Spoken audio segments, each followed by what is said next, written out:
Okay, on the last video, if you go and you look at my videos where I took the video from down below, you'll notice on my leg there's a stair-step pattern that's gives you some idea of the difference between 40K, between 4K and 5.7. 5.7, you won't see that the edge on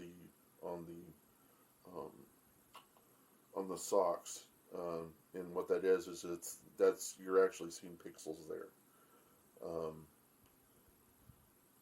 The images that these cameras produce get mapped onto a 2D plane. Oh crap! Hold on a second. Just noticed that my door wasn't completely shut.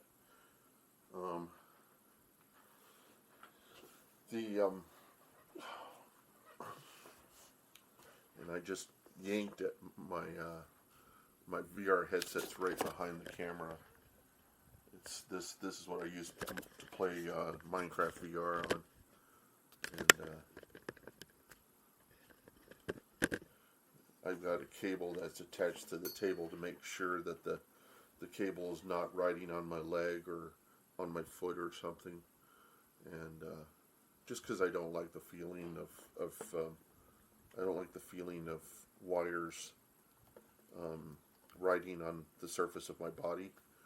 It's just a nagging feeling. I don't like it, and so I try to clear the wires from my body, either by wearing a t-shirt or something of that type of thing. This is my CD collection.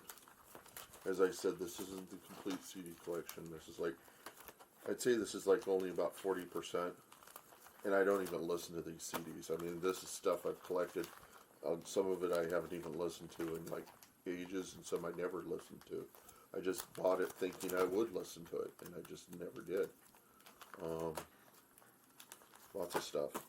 I mean, there's some meat puppets that I haven't even listened to in there.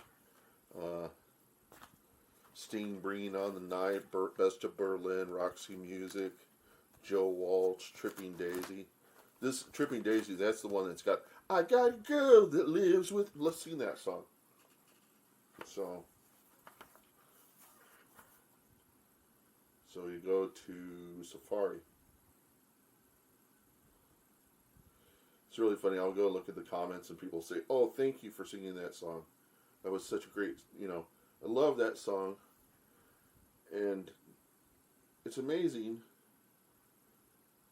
that really all I'm doing is I'm just singing the song without accompaniment.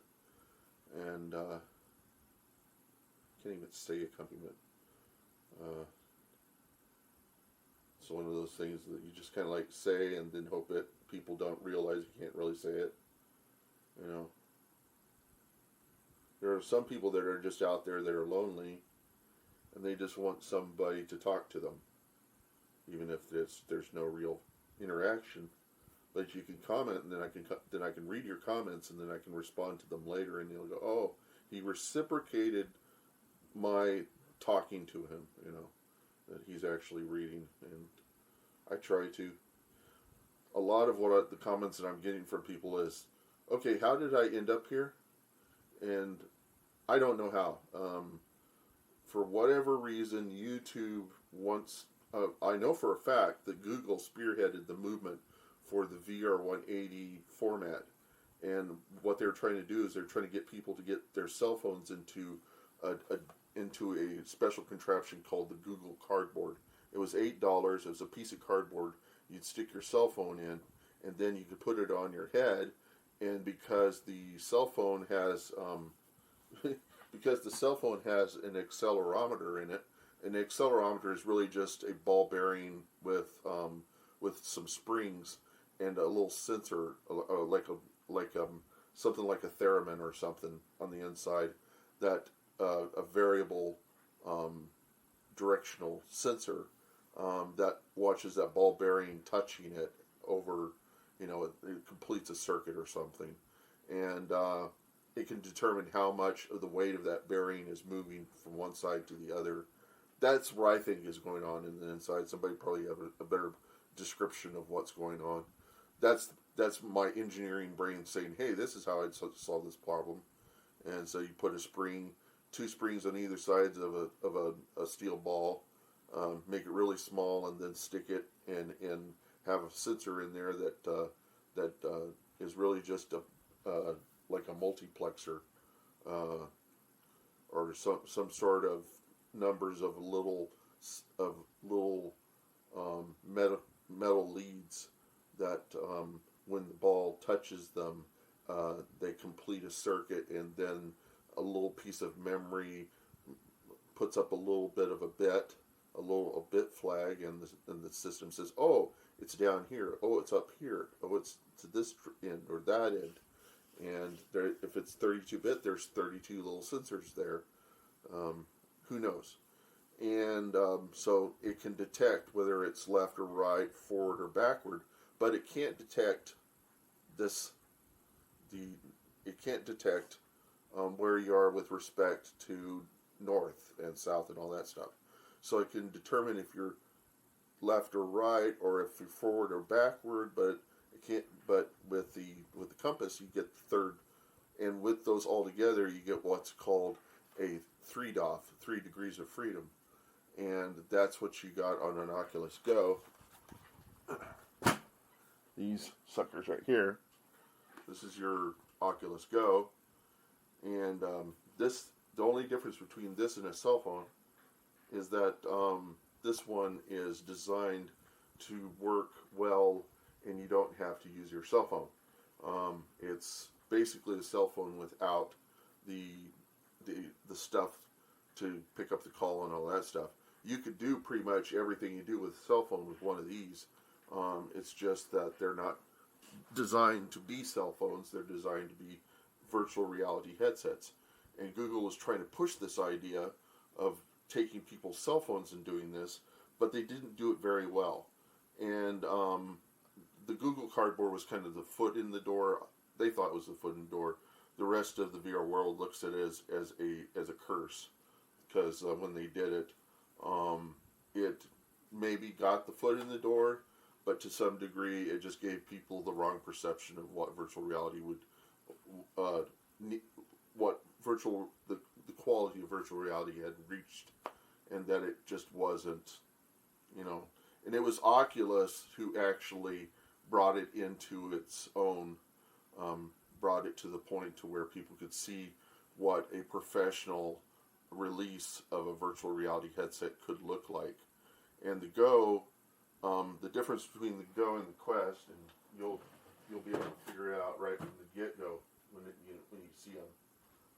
And I'd say a lot of you guys have Quests already, so I don't really need to show this to you guys, but the rest of your guys are not going to figure this one out. And that is that the Quests have 4 cameras, and these 4 cameras, along with artificial intelligence and special processors, can determine where you are in three-dimensional space. So you get something called 6 DOF, 6 degrees of freedom, and that is moving in 3D space and rotation in 3D space. Something your cell phone can only do this. It can't do this unless it's got extra cameras. If your and they might actually do that. They might start making cell phones with 4 cameras in them, and if they do that, then you would actually be able to get that kind of effect out of a cell phone. These guys do something different. The cameras have infrareds in them, and there's infrared light in here, and these cameras can pick up the infrared transmitters that are in this in the controllers, and these are really fast cameras, fast infrared cameras, and so they can detect each individual light blink around the controller, and they will read in all of so they will see where the controller is, and they'll know the exact orientation of the controller based upon what light blinks it can see. It can determine the orientation of that circle within 3D space, and it can determine whether it's close or far based upon the spacing between those lights. The orientation is determined in the controller itself because it's got accelerometers and a compass, just like your cell phone. So there's one in there, and there's the same thing in one of these. And these controllers, when you destroy them, they cost about $60. I've got a fully destroyed one over here somewhere. It happened. I don't remember how it happened, but I kept the controller just because it was interesting to look at to see what actually caused it to get destroyed. Let's see, maybe it's over here in the closet. Where did that thing go to? Yeah, I don't know where it went to. But it was interesting just to look at it and see, you know. Yeah, I don't see it. It's sitting somewhere around here. When I find it, I'll point it out to you, and you can see what the gunks of the inside of the controller look like. The main difference between the Quest 1 and the Quest 2 is that the Quest 1 has an IPD, variable interpupillary distance. So you can see that the lenses are moving back and forth. And the reason why it can do that is because it's got an OLED display for each eye. In the Quest 2, there's one single, it's basically a cell phone. So I got my cell phone over here. And my cell phone is warped because I left it in the car so much. You can see that the edge of the cell phone, see how it bows upwards, or bows outwards? I could very easily stick some water in there and destroy the cell phone. So even though the screen is curved, it still works as a cell phone.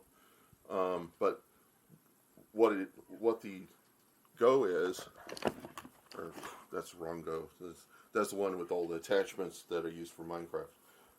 This guy, I mean, it's like this one is similar to your Quest 2. It's got one single display, and there is no adjustment, no variable adjustment for an IPD, I don't think. Yeah, I don't recall seeing an IPD on the old Go's. So you got what you got, and that's all you ever got. And that's because it's one screen. And so that's how you know that the Quest 2 is not a direct upgrade from the Quest 1, is because the Go and the Quest 2 both use the same kind of display, and that is backlit LCD. The Quest 1 uses OLED, which is organic LED. It's LED, light emitting diode. These are liquid crystal displays. They use a light behind the liquid crystal display. So this is like your old calculators where you would press on the screen and it would leave behind this kind of weird aura around where you pressed, because what it was doing was it was taking crystals and applying electricity to them and making them align themselves with electricity, and that would produce the black or light black or whatever, the grayish effect. And then you would put a filter in front of that, an RGB filter, red, green, blue, and put some light in the back, and you get the effect of a color display. These things, you actually have red, green, and blue LEDs inside the display. And the difference between them is that this doesn't have a real, there's no real black. I mean, come to think of it, I think these things are LEDs too, but I'm not sure. The Quest 2, what it is it's like this is OLED right here, so I can't really compare it to that. This TV screen is a liquid crystal display, and you can verify that if you take the screen and press on it. You'll see that it backs away and leaves a little bit of a dent. And that's how you know it's a liquid crystal display, that you can actually affect the display properties. But the Quest 1 is cameras that determine where you are, and then the variable IPD, interpupillary distance. On the Quest 2, you don't have that. You have three settings: wide, medium, and and short. And if your eyes are not of those distances, you're out of luck, because you're going to have to put it somewhere in between to get you get something pretty close. But you have really no choice, because they don't produce these anymore. They produced them for a while, and then they ran out of them, and they had to provide the market something. When COVID happened, they weren't prepared for COVID. They were developing market, and when their market was in full bloom was when COVID happened, and everybody wanted VR because they couldn't go to bars and functions, and VR was perfect for that, to answer that call. And so they had to get something out on the market, and they couldn't use the old processes they used before, because they were using, like everybody else and their dog in the world was using China as their factory. And now they couldn't use China as their factory for that stuff. They had to look to other factories, and they had to fabricate something really quickly that people could use. And then their marketing team spent a lot of time trying to convince everybody that it was a step up from this, which it really isn't. If you look at that headset, it is spring-loaded. It's a spring-loaded rubber headset. Very easy to put on your head. I mean, the time it takes for me to put this on my head is much shorter period of time, and it's instantly set up, and I can pick up things. I can see through. It has a pass-through, so I can see all the junk that's around me. I can pick it up, put it down. I can't really see what's on my iPad screen, but I can see myself in this LCD display. I mean this iPad, I can see myself. Look from the camera, I can see myself. You know, I can point to my head. There's my head on the display, and that's because of these cameras. And if I want to go to the display, I tap these things, and it'll bring me back in to the. Said tracking's lost. I'll tap it again. Let's see if it takes me back. Yeah. What I'm seeing right now is I'm seeing a room, and there's these things coming up from the floor. These red, something like out of Superman, the movie, where he had those. I mean, the first one, the one with Christopher Reeve, and he's in that scene where he's in the white, icy background, and he's at that little control area, and he has these like fiber optic things coming from the floor. That's essentially what I'm seeing right now, is these little blue-red fiber optic things coming out of the floor, and what it's telling me is that it can see objects of that distance from the floor, and it wants me to try to compensate, trying to let me know that I probably need to have a clear environment if I want to play Beat Saber. And I can see where the wall is, and I can get up and walk up and touch this virtual wall that I've drawn for myself. It's called a Guardian, and the Guardian is what you draw whenever you first come into your quest. And it's so smart, it knows what orientation you're looking at the room, and it can even remember the room that you were in when you drew a Guardian for that room. And if you go into another room, then you can draw a Guardian for that room, and it will remember based upon neural nets or whatever it is that it uses to determine the difference between one room and another.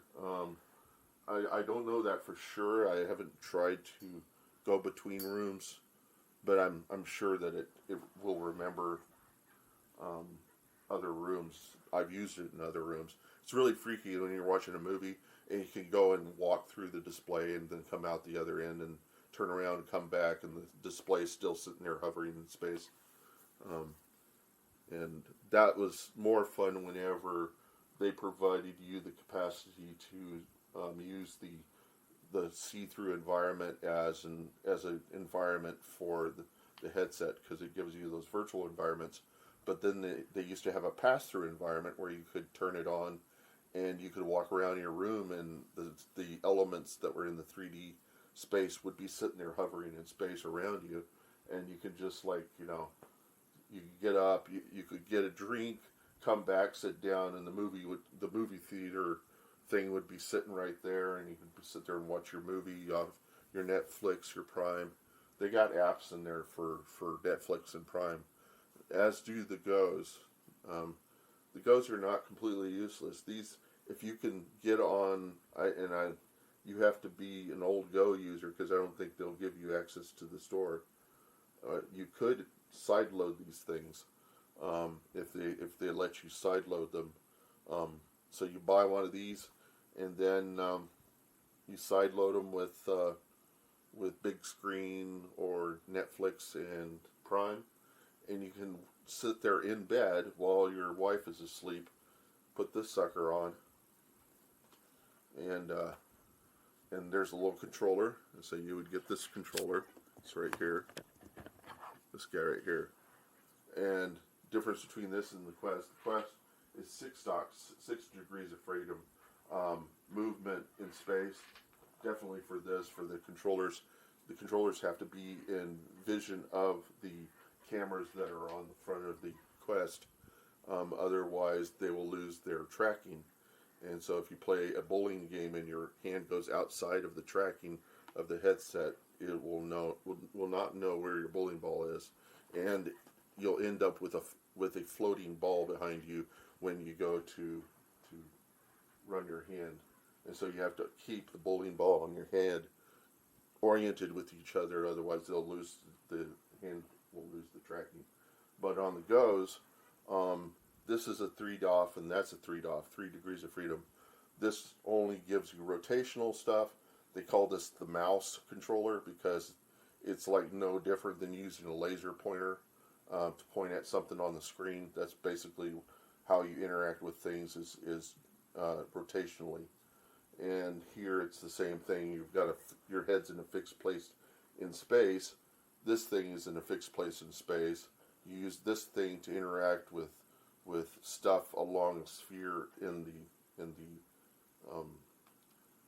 interactive environment of this, and it's sufficient. It's enough. It's enough to play Minecraft VR, because all you need for Minecraft VR is a controller like this that doesn't have any sensors in it. It's just a simple controller. Bluetooth, you hook it up with that, and you get your Minecraft VR in there, and you use the controller to move your guy around, and the head is going to see, you can look up at the tree and chop your tree as you're looking up, and look down as you're burying into the ground. I've tried to play Minecraft on iPads, on PS4. Not the same experience and not as much fun. I'm thinking about getting a VR headset for my PS4 so I can play Minecraft with the higher resolution graphics display. I mean, that's got a better graphics processor than these headsets will ever have. And I'm hoping someday that Sony will get over themselves, because they tend to be all into themselves and think that they're gods. They're still back into their old Japanese Shintoism, that they're the king of the hill and nobody's better than them, and it wasn't designed here kind of mindset that GM had for a long time, that would keep the Teslas of the world out, is that it wasn't designed here, and so they want to see them as the center of the universe. As a result, they will never try to marry their technology or negotiate, which is what Jesus wants everybody to do, is negotiate. So Oculus can negotiate with Sony, and Sony is never going to be able to buy out Facebook. Mark Zuckerberg's surely not going to get rid of the Oculus line because he's got something going. And Sony's probably never going to be able to have this because they probably patented the technology behind this thing's tracking. And so the best thing that Sony could do is get a special deal going on with Oculus to provide them all the graphics power from a PS4 and beam it into this sucker via USB or via Wi-Fi using something like Airlight VR.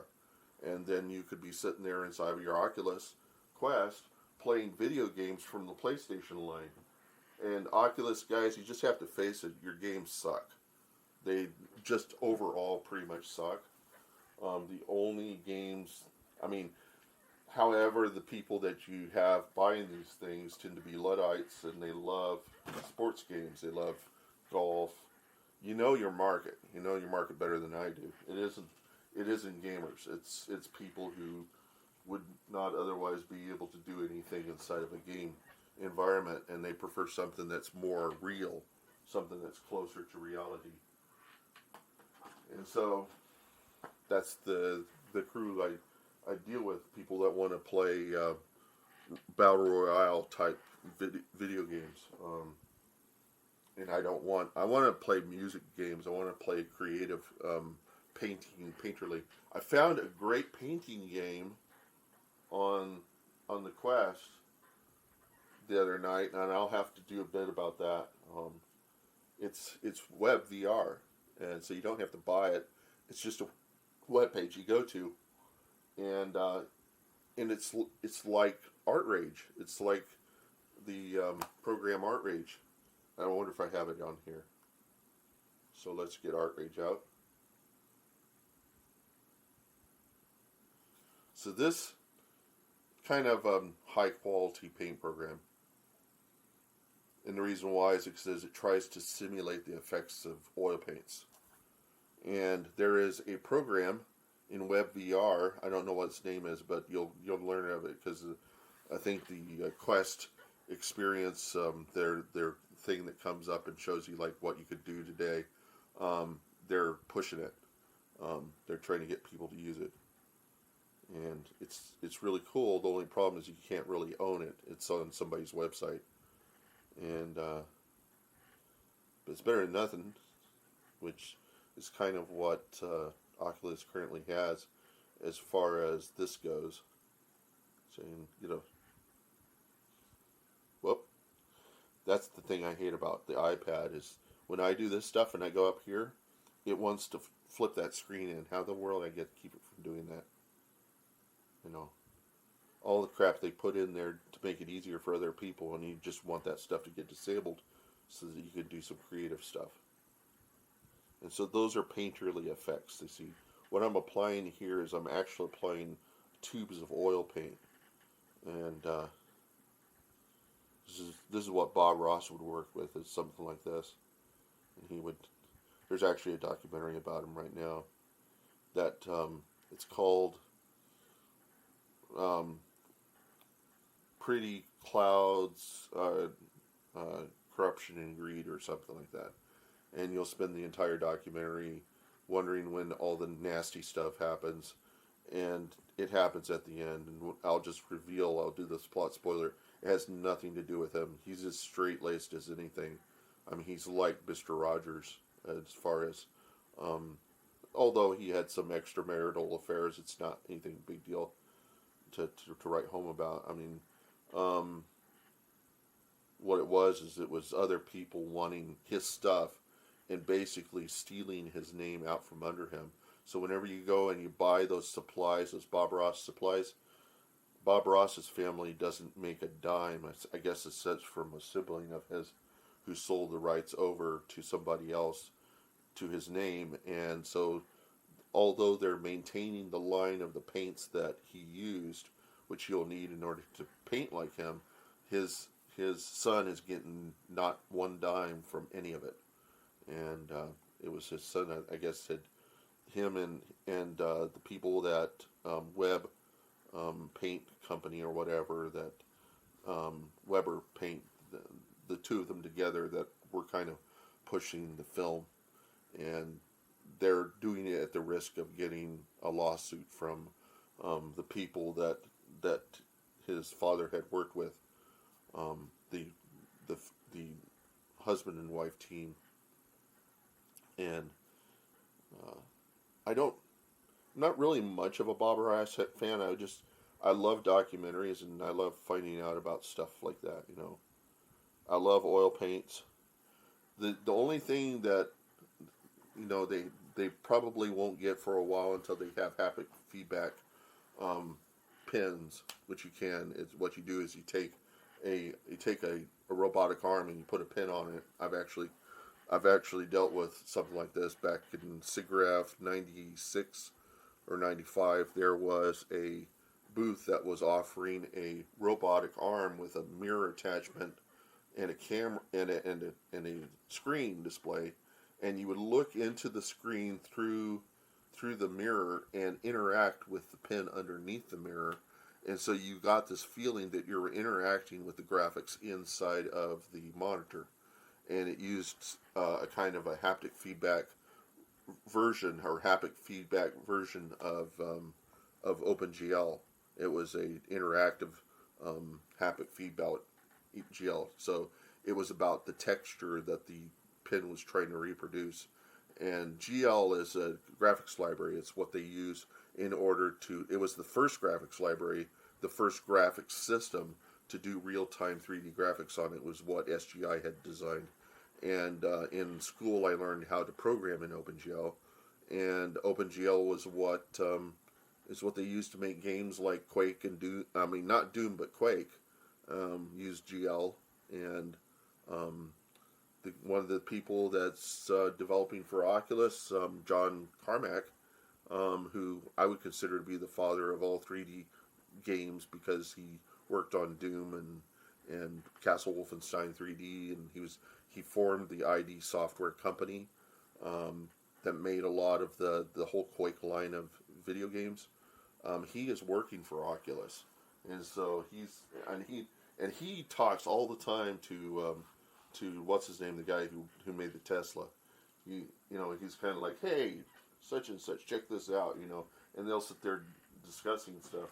But that's part of his work is with these Go's and the Quests. The Go's this Go cost me $200, or they were $200 to $300. Then they went down in price, and now the Quest line is in the $300 range. This one cost me $500. And so they had to bring down the price of the Quest because nobody's going to waste $500 on something like that. I mean, I would. It's a high quality thing, but your general audience is not going to be able to stomach it. And the camera, it was $350, but they no longer make these cameras, so it's kind of a rarity. The Lenovo Mirages are in the same ballpark. And the thing that's really great about the Mirages, the Evos, you can separate the memory, but you can't separate the battery. The battery is permanently in the camera, so you have to have an external battery. And the Lenovos have a removable battery. In fact, whenever you get the Lenovo camera, it'll have two batteries. And so you could swap the batteries, but the thing that's really stupid about it is the batteries have so much power that you'll never replace them. You'll be replacing the memory cards more than you will the battery. Let's see. It's like that, isn't it?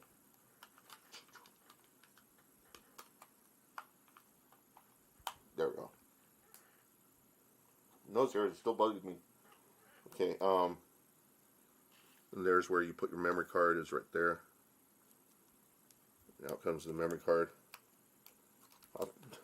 I just bought some memory cards, and I was like, where would there be a memory card? Yeah, my old Lenovo Mirage.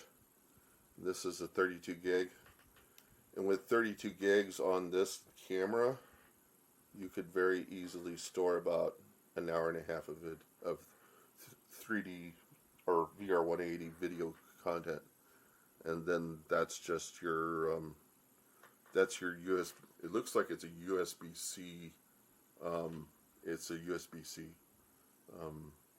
connector, and you charge it up with that.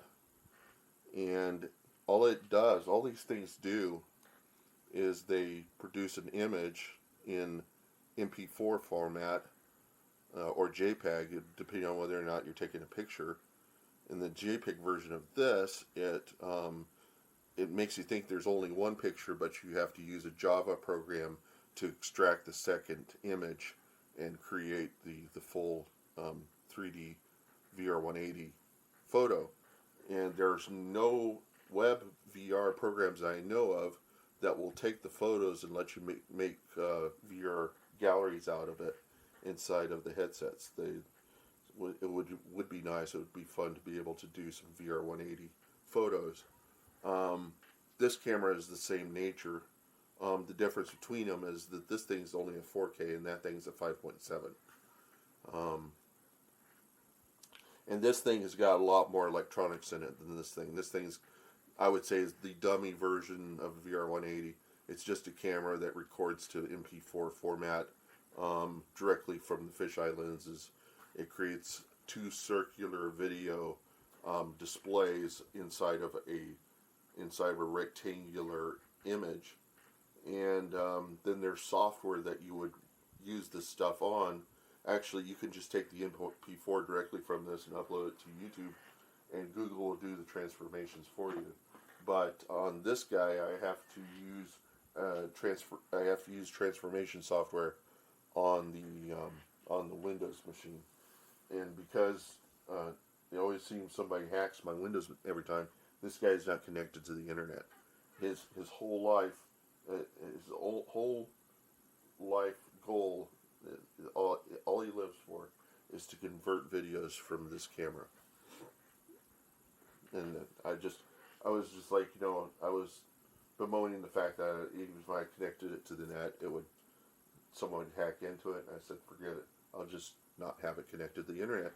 It'll just spend its entire life doing video conversion. That's what it's used for.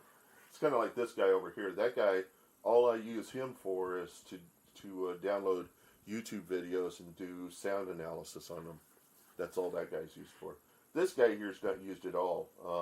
I screwed him up whenever I bought him, and I was trying to pull out the graphics card, and I ended up pulling all the leads out of the motherboard, and so the only video display he has is the one that's in the motherboard itself. So if I need a Linux system, I'll use that guy. This guy is my main Linux system, and it's very difficult to get him to work for anything, because you have to determine what settings are needed in order to get Linux working on it. But I've got it working, and so that's what I use it for.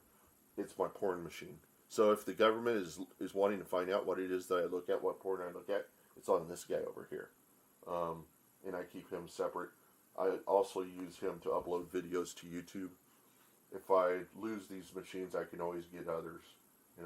If I lose my accounts, not a big deal. I've got LifeLock I buy a LifeLock every year.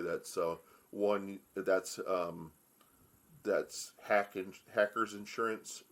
If you get hacked, then they have $1 million that they can put toward lawyers to protect your case. And if you get identity thieves or whatever, you can defend yourself against the credit card companies, because they're not going to mess with you if you've got LifeLock on. Because it isn't that LifeLock's going to spend $1 million on lawyers to dispute your case. It's that these guys know that LifeLock could bring in a lot more money, and they don't want to mess with LifeLock's lawyers. But LifeLock will guarantee that I'll get about $1 million of payment to lawyers to protect my case. And for the average lawyer, that's like 4 lawyers working for a year, or 1 lawyer working for 4 years. But in any case, it's not going to be something, it's not going to be something. But to get that kind of insurance, you need to spend $600 a year. It's as much as you spend on your car insurance. It's actually twice what I spend on my car insurance. It's $600 a year, and LifeLock. So that's what you have to pay in order to get the $1 million. To the basic LifeLock only cover you for like $10,000 or $100,000, and it's the one everybody buys thinking they're going to get the $1 million. No, you have to pay the $600 a year to get the $1 million insurance.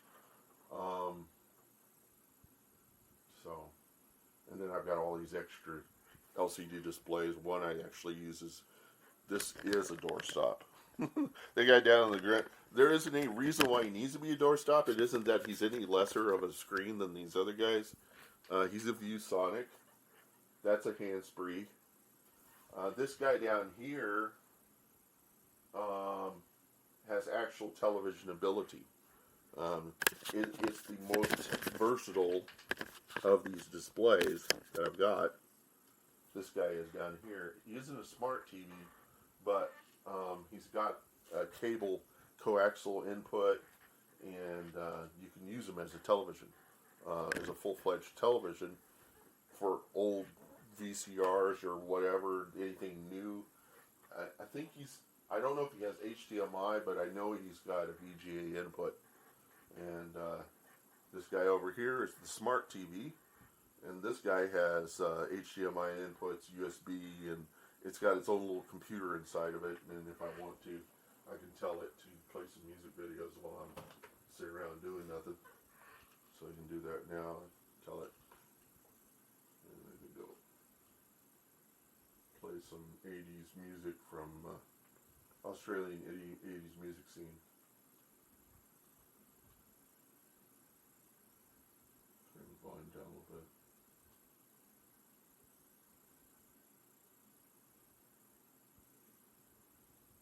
I want to be a cowboy.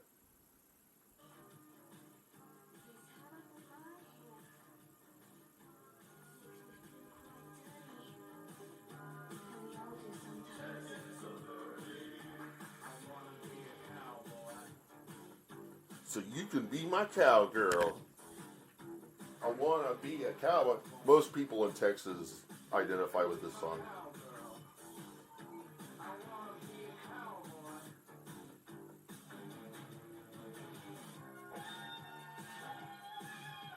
And then I've got the Rhino Records playlist. 300 videos. Rhino supports mostly Vivo stuff. Good quality recordings of videos.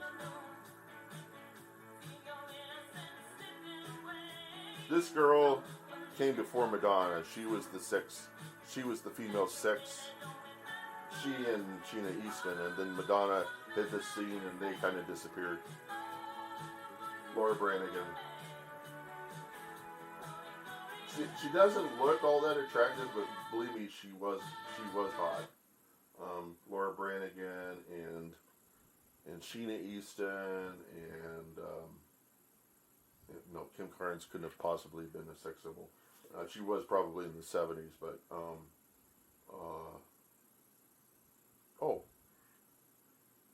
Pat Benatar, all the way. I mean, Fast Richmond High, all Phoebe Cates is going around the entire room and saying, "Okay, that crew over there is your Pat Benatars."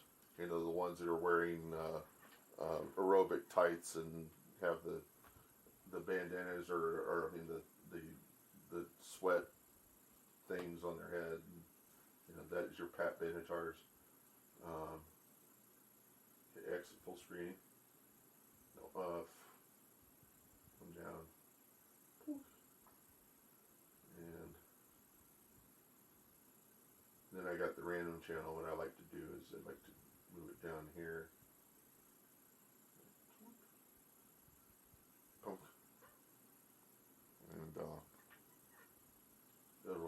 And I'm getting a lot of people that say they like this, and they like the Rock Me Amadeus channel. And Our Gang,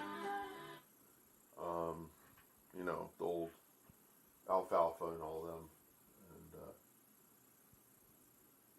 let's see what we get in this time. Puppies. Yes, I got puppies and kittens videos. Like thousands of them. That doesn't look like a puppy video. That looks like somebody that's going to kill a puppy video.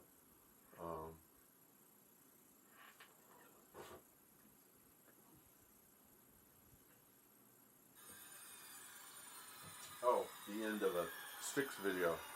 Too much time on my hands. People are asking me to sing Toto's Africa. I'll do that, and I'll probably do some Styx as well. Tris, to your people you are divergent. To what me, is this? You are a miracle. You are genetically Kiernan's favorites. The rest are damaged. 4? Damaged. You are the only Is one this an worth ad? saving. It is an ad. What the frick? Is this a video? To destroy us. Everyone we know. Oh, it is an official trailer. Why did I put it in here? Great leaders don't seek power. They're called by necessity. I don't know. it ended up in my playlist for some reason. Mama's Family 24/7. So, and the reason why it's so slow is because it's the computer is not that fast. It's slower than my PCs. And so it takes it forever to load my channel, which is just this gigantic JavaScript case statement. It's the only way I was able to implement an array of codes, of YouTube codes, was to use a case statement. And so there's just this gigantic case statement. You can't stand, you can't handle that. New York or Los Angeles, they both have good acting schools. But it just takes a long time. And if I switch these channels, you might actually see this entire page of JavaScript code on the screen.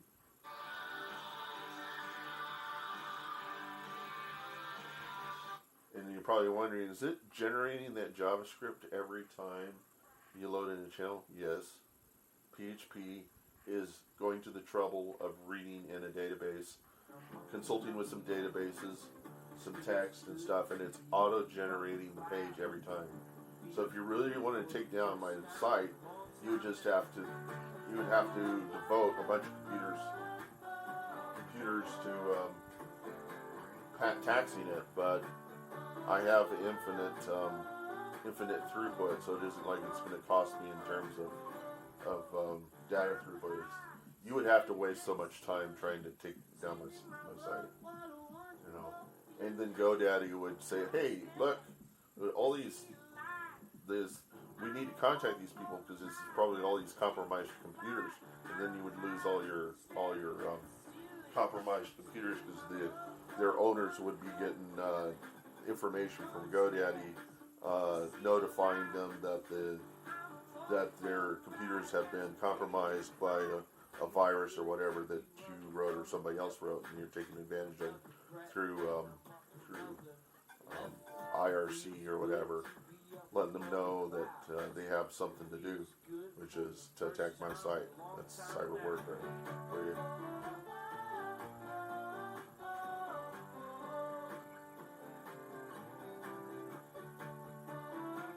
This is a channel this isn't the one that's devoted to SearchLink, but I do have one that's devoted to this band, because I think they're cool.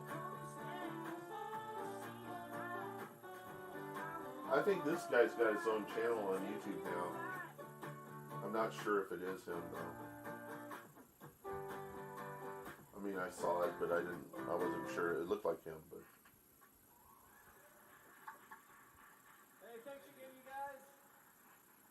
It's another Lounge X performance. If you like what you saw here, make sure you click on that subscribe button.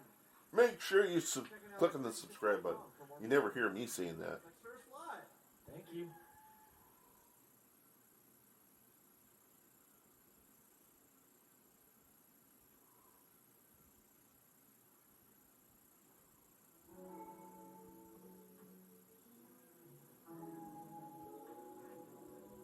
Yeah, I don't know what this, I mean, I created my site mainly just to discover music, because I'm an old fart and I don't know what's good. And I don't have friends around me to tell me what is good. And I'm not going to befriend teenagers and have to pick up their lingo and all of their likes and stuff to figure out what it is that they like. I would rather do it passively. So that's what I do. I'm an old Xanadu. I better change that before they rip it out, before they contest my video. The live stuff is going to be less of the case. You can be pretty much certain they're not going to pick that stuff out. I mean, what lawyer, who's going to waste their time trying to protect that? YouTube. They'd be surprised. 10cc. So this is a 10cc devoted website.